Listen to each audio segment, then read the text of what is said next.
जय हिंद, वंदे मातरम, भारत माता की जय। राष्ट्रवाद की बात प्रहार के साथ आप सभी का हार्दिक स्वागत है। दोस्तों, एक तरफ पूरे देश में जो माहौल बना है, एक तरफ वक्फ बोर्ड अमेंडमेंट बिल के लिए लोगों में तनाव, तो दूसरी तरफ औरंगजेब का तनाव, तीसरी तरफ राणा सांगा का भीषण युद्ध और चौथी तरफ एक अकेला टाइगर योगी आदित्यनाथ। योगी आदित्यनाथ के सामने दो चैलेंज कल है। उन्होंने कहा कि कल से शुरू हो रहे नवरात्र में पूरे प्रदेश के मंदिरों में दुर्गा चालीसा पाठ हो। ये चीजें कभी अपने सनातनी देश में, जबकि जब भारत आजाद हुआ था तो 90% से अधिक हिंदू अपने देश में थे, मगर ऐसी कुपंथी सरकारें देश में आई कि हिंदुओं का नवरात्रा जागरण त्योहार करने की आजादी उनके हाथों से छीन ली गई। सिर्फ कहने के लिए लोग झंडे लेकर कहते थे कि हमारा मुल्क आजाद हो गया, मगर असली आजादी जो कंगना रनौत ने कहा था, तो पूरे देश में एक जंग छिड़ गई थी। उन्होंने कहा था असली आजादी तो मिली 2014 के बाद। तो शायद वो स्वतंत्रता, जो त्योहारों में स्वतंत्रता दिखनी चाहिए, जो आज होली कैसी होली मनी, इतिहास गवाह बनेगा। आने वाले समय में इतिहासकार जब इतिहास लिखेंगे तो इस होली का तो जिक्र जरूर होगा। सरकारें बहुत आई, बहुत गए, कितने मुख्यमंत्री हुए, मगर गिनीज बुक में अगर नाम किसी ने लिखाया तो साक्षात योगी आदित्यनाथ महाराज ने लिखवाया। तो योगी आदित्यनाथ जी के कहने पर एक प्रकार से आदेश होता है और इम्प्लीमेंट हो जाता है पूरे देश में, कोई आए बाएं नहीं झांक पाता है। उन्होंने दूसरी बात कही कि जितने मंदिर पूरे प्रदेश में आएंगे उसके आजू बाजू में एक भी मीट की दुकान किसी की भी होने दो नहीं खुलनी चाहिए, 9 दिन तक बंद रहेगा। तीसरा उन्होंने कहा जितने भी पूरे प्रदेश में अवैध बूचड़ खाने, स्लेटर हाउस हैं, उनको बंद कर दिया जाए। इसके पहले उन्होंने कहा था कि जितने मंदिरों मस्जिदों पे बड़ी बड़ी लाउड स्पीकर अवैध अनाउंसमेंट करती हैं, उनको उतार दिया जाए, उनकी आवाज केवल परिसर के बाहर न जाने जाए।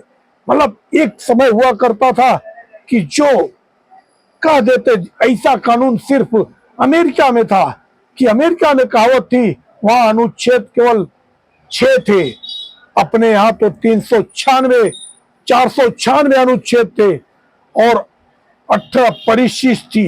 अब तो अनुच्छेद और भी संशोधन हो गए, मगर अमेरिका में कहते थे राष्ट्रपति के द्वारा निकला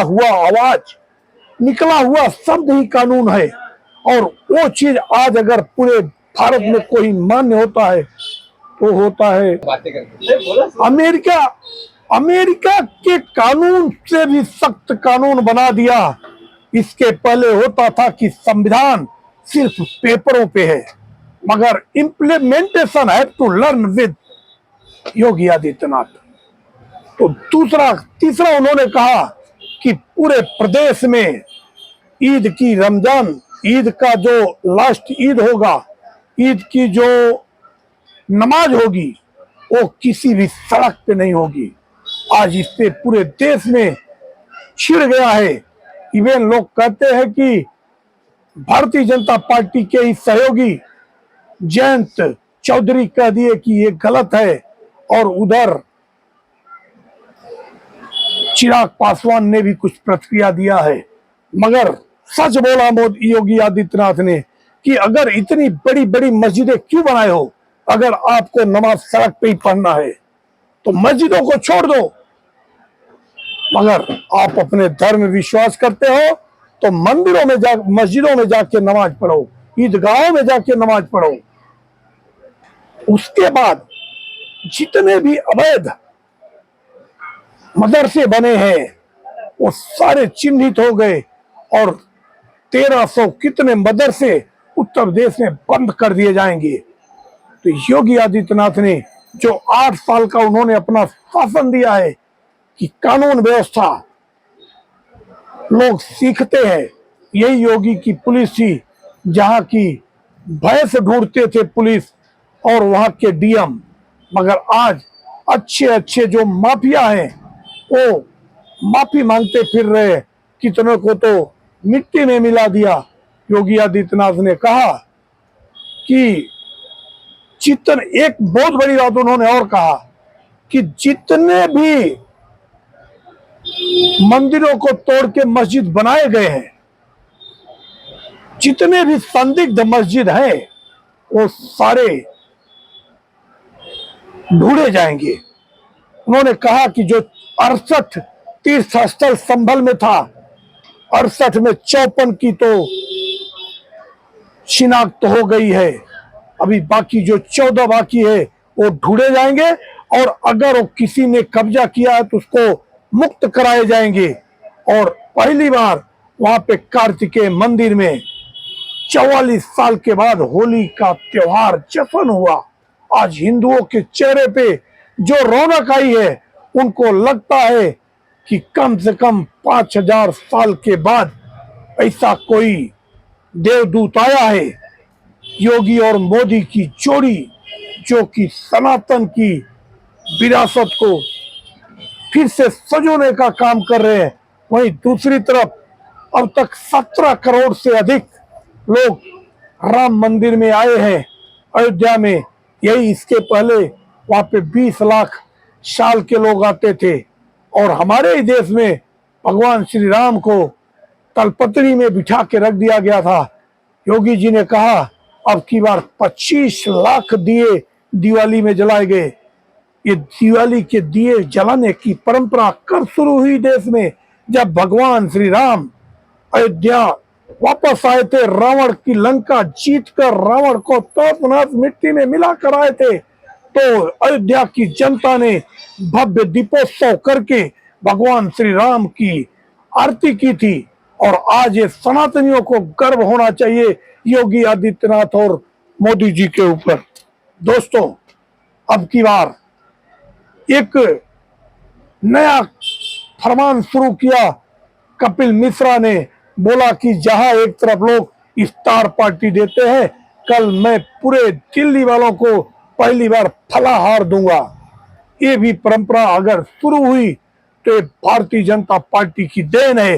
बाकी अपने देश में ही छुपे हुए गद्दार गोल टोपी पहन के अपने मजहब के खिलाफ जाते थे, जबकि जो बिना रोजा के इफ्तारी करता है वो कितना पाप है। मगर विधर्मी मुस्लिम नहीं होते, विधर्मी हिंदुओं में ही है। जब बाबर आया था तो वहां से गद्दारों की टोली लेके नहीं आया था, वो इतने सैनिक लेके नहीं आया था। गद्दार अपने देश में छुपे थे। तो गद्दार उस समय भी थे, गद्दार छत्रपति शिवाजी महाराज के समय पे भी थे, और उसके बाद ये अपना बाजीराव पेशवा, बाजीराव मस्तानी के टाइम पे भी गद्दार अपने देश में थे, और मोदी और योगी के जमाने में भी गद्दार अपने ही देश में छुपे हैं। ऐसे गद्दारों को चिन्हित करने का समय आया है। जो सनातन के खिलाफ प्रलाप करता है, सनातनियों को सबसे बढ़िया पावर है कि बिना एक शब्द बोले वोट से चोट करो, उनको घर बिठाओ। जैसा अखिलेश यादव 2014, 2017, 2019, 2022, 2024 उनके हाथ खाली है। हाँ, 2024 में षड्यंत्र करके थोड़े सीट ज्यादा क्या पा गए, उनके पर जम गए हैं, जो कि गलत को भी वो गलत कहने की हिम्मत नहीं है। मैं कहना चाहता हूं, राणा सांगा जैसे योद्धा, उनके खिलाफ वक्तव्य देने का किसी की हैसियत नहीं है। उन 80 घाव लेने के बाद एक हाथ एक पैर एक आंख न होने के बाद भी बाबर को दो दो बार धूल चटाया। ऐसे पीर, महापीर संग्राम सिंह, महाराणा सांगा जी को मैं कोट कोट नमन करता हूं और राजपूताना इन लोगों से अपील करता हूं कि आप अपने क्रोध की ज्वाला को रोकिए। हमें लड़ना नहीं, हिंदुओं के साथ हिंदुओं को एक बार इंडोर्स करने की जरूरत है। यही तो षड्यंत्र है कि हिंदू आपस में टकराएं और फिर सत्ता के करीब अखिलेश यादव आ जाए।